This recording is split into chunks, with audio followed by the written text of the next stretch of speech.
அகில மீடியா நேயர்களுக்கு வணக்கம். இன்றைய உலக முக்கிய செய்திகள். முதலில் தலைப்புச் செய்திகள். ஈரான் அடிபணியாது, அமெரிக்காவுக்கு உச்ச தலைவர் கமேனி பதிலடி. வியட்நாமில் சூறாவளி அபாயம், 5 லட்சம் மக்கள் வெளியேற்றம். மத்திய கிழக்கு பதற்றங்களுக்கு மத்தியில் ஈராக்கிலிருந்து வெளியேறும் அமெரிக்கா துருப்புக்கள். பாலி தீவுக்கு சென்ற ஏர் ஏசியா விமானத்தில் தீ விபத்து. வைத்தியசாலை மீது கொடூர தாக்குதல், 15 பேர் உயிரிழப்பு. இஸ்ரேலுக்கு எதிராக டெல் அவிவில் மக்கள் போராட்டம். இஸ்ரேலிய போர் விமானங்களை சுட்டு வீழ்த்திய கவுதிகள். கோவில் ராணுவத்தை களமிறக்க ட்ரம்ப் முடிவு. ரஷ்யாவில் இரவோடு இரவாக தாக்குதல் நடத்திய உக்ரைன். காசாவில் பட்டினியால் 2 குழந்தைகள் உட்பட 8 பேர் உயிரிழப்பு. தொடர்பென விரிவான செய்திகள். அணுசக்தி விவகாரத்தில் அமெரிக்காவுக்கு ஈரான் அடிபணியாது என்று அந்நாட்டின் உச்ச தலைவர் கமேனி தெரிவித்துள்ளார். இதுகுறித்து பேசிய அவர், அமெரிக்கா கொடுக்கும் அழுத்தம் பலன் தராது. ஈரான் மீது இஸ்ரேல் நடத்திய 12 நாள் தாக்குதலால் அமெரிக்காவுடன் மீண்டும் பேச்சுவார்த்தையை தொடர முடியாது. அணுசக்தி திட்டம் தீர்க்க முடியாத பிரச்சினை என்று தெரிவித்துள்ளார்.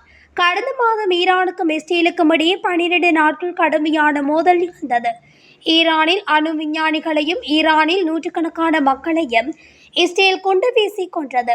பதிலுக்கு ஈரான் நடத்திய தாக்குதலில் இஸ்ரேலிலும் கடும் சேதங்கள் ஏற்பட்டன. இடையில் அமெரிக்காவும் ஈரானின் 3 அணுசக்தி நிலையங்களை தாக்கியது. இதன் பாதிப்புகள் இன்னும் மதிப்பிடப்படவில்லை. இருப்பினும் அணுசக்தி நிலையங்களை முற்றிலும் அழித்ததாக அமெரிக்கா தெரிவித்ததும் குறிப்பிடத்தக்கது. வியட்நாமில் சூறாவளி ஏற்படும் அபாயம் இருப்பதால் 5 லட்சத்துக்கும் மேற்பட்ட மக்களை வெளியேறுமாறு அறிவிப்புகள் வெளியிடப்பட்டுள்ளதாக கூறப்படுகின்றது. கஜிகி என்று பெயரிடப்பட்ட இந்த புயல் மணிக்கு 200 கிலோமீட்டர் வேகத்தில் வியட்நாம் வழியாக வீசும் என எதிர்பார்க்கப்படுவதாக அதிகாரிகள் தெரிவித்தனர். அதன்படிதான் கோவா, குவாங் நின் மற்றும் டானாங் ஆகிய இடங்களில் வசிக்கும் 5,86,000 பேர் தற்காலிகமாக தங்கள் வசிப்பிடங்களில் இருந்து வெளியேற்றப்பட்டனர்.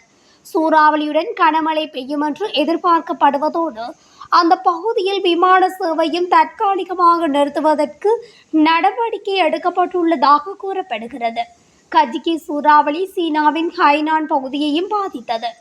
மேலும் சூறாவளியுடன் 320 மில்லிமீட்டர் மழைப்பொழிவு பதிவாகியுள்ளதாகவும் கூறப்படுகின்றது. ஈராக்கிலிருந்து தனது படைகளை உடனடியாக திரும்பப் பெறுவதற்கான முயற்சிகளை அமெரிக்கா துரிதப்படுத்தியுள்ளதாகவும் அரபு ஊடகங்கள் தெரிவிக்கின்றன. இந்த திசையில் ஒருபடியாக ஜட் அல் அசாத் மற்றும் விக்டோரியாவில் உள்ள தனது இராணுவ தளங்களை உடனடியாக திரும்பப் பெற அமெரிக்கா உடனடி நடவடிக்கை எடுத்துள்ளதாக தகவல்கள் குறிப்பிடுகின்றன. அதன்படி அமெரிக்க இராணுவம் தனது உறுப்பினர்களை எர்பில், ஈராக் மற்றும் அண்டை அரபு நாடுகளுக்கு அனுப்ப தொடங்கியுள்ளதாக தொடர்புடைய ஊடகங்கள் செய்தி வெளியிட்டுள்ளன. அமெரிக்கர்கள் தங்கள் ஈராக்கிய சகாக்களிடம் தங்கள் பணியாளர்களை திரும்பப் பெறுவதை விரைவுபடுத்தியுள்ளதாக தெரிவித்தனர் என்று தொடர்புடைய ஊடக நிறுவனம் ஒன்று அறிக்கையை மேற்கோள் காட்டி செய்தி வெளியிட்டுள்ளது. இருப்பினும் இந்த முடிவு இரு நாடுகளுக்கும் இடையிலான ஒப்பந்தங்களுக்கு இணங்கவில்லை. மேலும் செப்டம்பர் 2024 அமெரிக்கா ஈராக் தனது சர்வதேச நடவடிக்கைகளை முடித்துக் கொள்வதாகவும் தனது படைகளை திரும்பப் பெறுவதாகவும் அமெரிக்கா அறிவித்திருந்தமை குறிப்பிடத்தக்கது. ஆஸ்திரேலியாவின் பெர்த்தில் இருந்து பாலி தீவுக்கு சென்ற ஏர் ஏசியா விமானத்தில் தீ விபத்து ஏற்பட்டுள்ளதாக சர்வதேச ஊடகங்கள் செய்தி வெளியிட்டுள்ளன. விமானத்தின் இயந்திரத்தில் இருந்து தீப்பிழம்புகள் கிளம்பியதை அடுத்து விமானிகள் விமானத்தை மீண்டும் பெர்த் விமான நிலையத்தில் தரையிறக்க நடவடிக்கை எடுத்துள்ளதாக தெரிவிக்கப்பட்டுள்ளது. இதன் விளைவாக விமானத்தின் விளக்குகள் முற்றிலுமாக அணைந்துவிட்டதாகவும் யாருக்கும் காயம் ஏற்படவில்லை என்றும் வெளிநாட்டு தகவல்கள் தெரிவிக்கின்றன. பாலஸ்தீனத்தின் காசா பகுதியில் உள்ள நாசர் மருத்துவமனை மீது இஸ்ரேல் நடத்திய வான்வழி தாக்குதலில் 3 பத்திரிகையாளர்கள் உட்பட குறைந்தது 15 பேர் கொல்லப்பட்டதாக பாலஸ்தீன சுகாதார அதிகாரிகள் தெரிவித்தனர். இந்த தாக்குதல் உலகெங்கிலும் உள்ள பத்திரிகையாளர்கள் மற்றும் மனிதாபிமான அமைப்புகளிடையே பெரும் கவலை ஏற்படுத்தியுள்ளது.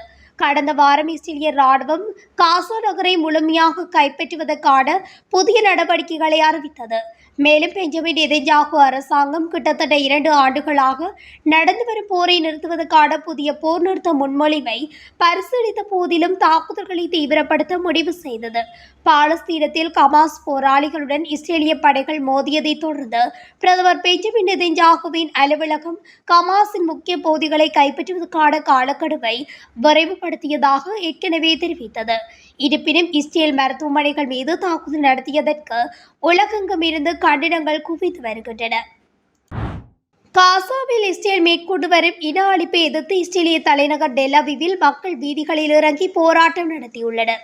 காசாவில் இஸ்ரேல் மேற்கொண்டு வரும் தாக்குதல்களை எதிர்த்து இஸ்ரேலிய தலைநகர் டெல் அவிவில் மக்கள் வீதிகளில் இறங்கி போராட்டம் நடத்தியுள்ளதாக சர்வதேச ஊடகங்கள் தெரிவித்துள்ளன.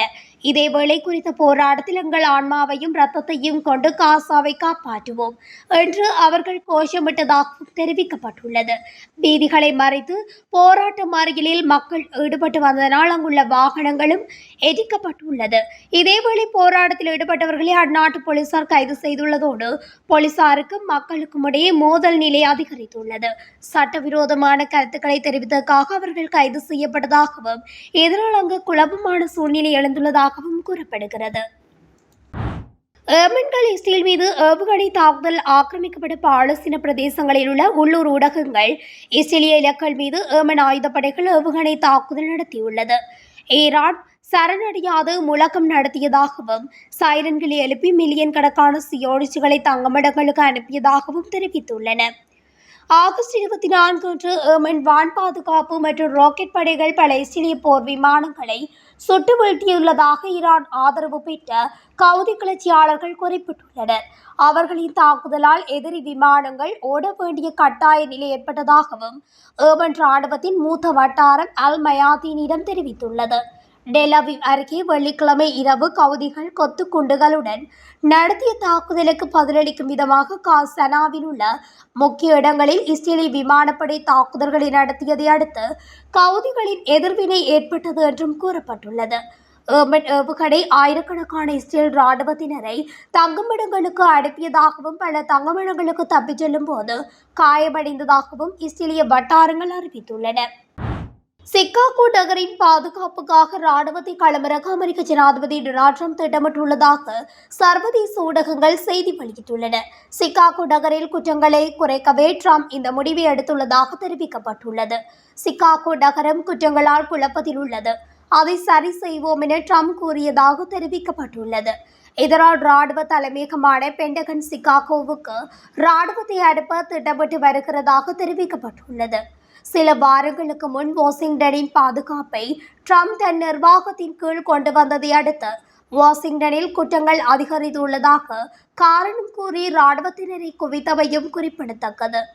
இதேபோல் கடந்த ஜூனில் கலிபோர்னியாவின் லாஸ் ஏஞ்சல்ஸ் நகருக்கு 4000 இராணுவத்தினரையும் 700 கடற்படையினரையும் ட்ரம்ப் அனுப்பியமை குறிப்பிடத்தக்கது. ரஷ்யாவின் குர்ஸ்க் பகுதியில் அமைந்துள்ள அணுமின் நிலையத்தின் மீது இரவோடு இரவாக உக்ரைன் தாக்குதல் நடத்தியுள்ளது. இதனால் அங்குள்ள மின்சாரம் மற்றும் எரிசக்தி வசதிகள் பலத்த சேதத்திற்கு உட்படுத்தப்பட்டுள்ளதாக ரஷ்யா தெரிவித்துள்ளது. எவ்வாறாயினும் அங்கு பணிபுரியும் ஊழியர்கள் யாருக்கும் காயம் ஏற்படவில்லை எனவும் நிலைமை உடனே கட்டுக்குள் கொண்டுவரப்பட்டதாகவும் ரஷ்யா கூறியுள்ளது. ரஷ்யாவின் இந்த குற்றச்சாட்டுக்கு பதிலளித்த சர்வதேச அணுசக்தி நிறுவனம் உக்ரைன் தாக்குதல் தொடர்பிலான குற்றச்சாட்டை தனிப்பட்ட ரீதியாக உறுதிப்படுத்த முடியாவிட்டாலும் அணுசக்தி வசதிகள் எப்போதும் பாதுகாக்கப்பட வேண்டும் என தெரிவித்துள்ளது. இதேவேளை நாட்டுக்குள் நுழைந்த 95 உக்ரைனிய ட்ரோன்கள் ரஷ்யாவில் வான் பாதுகாப்பு படையினரால் வெற்றிகரமாக அளிக்கப்பட்டதாக தெரிவிக்கப்பட்டுள்ளது. அத்துடன் உக்ரைனுக்குள் நுழைந்த 72 ரஷ்ய ட்ரோன்களில் 48 இடைமறித்துள்ளதாக உக்ரைனும் கூறியுள்ளமை குறிப்பிடத்தக்கது. காசாவில் கடந்த 24 மணி நேரத்தில் 2 குழந்தைகள் உட்பட மேலும் 8 பேர் பட்டினியால் இறந்துள்ளதாக சர்வதேச ஊடகங்கள் தெரிவித்துள்ளன. இதனால் காசாவில் ஒரு சில வாரங்களில் உணவு பற்றாக்குறையால் இறந்தவர்களின் மொத்த எண்ணிக்கை 289 உயர்ந்துள்ளதாகவும் இவர்களில் 115 பேர் குழந்தைகள் எனவும் தெரிவிக்கப்பட்டுள்ளது. ஐநா உட்பட பிற உணவு விநியோக முறைகளை முற்றிலுமாக துண்டித்து அதன் சொந்த 4 மையங்களை இஸ்ரேல் திறந்ததை அடுத்து இந்த மையத்தை நோக்கி உணவுக்காக வந்த 276 பேரை இஸ்ரேலிய ராணுவம் இதுவரை சுட்டுக் கொன்றுள்ளதாக தெரிவிக்கப்பட்டுள்ளது. இதேவேளை நேற்று காசா முழுவதும் நடந்த தாக்குதல்களில் 60க்கும் மேற்பட்டோர் கொல்லப்பட்டுள்ளதாகவும் இதில் உணவுக்காக காத்திருந்த 22 பேர் அடங்குவதாகவும் தெரிவிக்கப்பட்டுள்ளது. இத்துடன் அகில மீடியாவின் இன்றைய உலக முக்கிய செய்திகள் நிறைவடைகின்றன. தொடர்ச்சியாக செய்திகளை அறிந்து கொள்ள அகில மீடியா ஊடகத்துடன் இணைந்திருங்கள். நன்றி, வணக்கம்.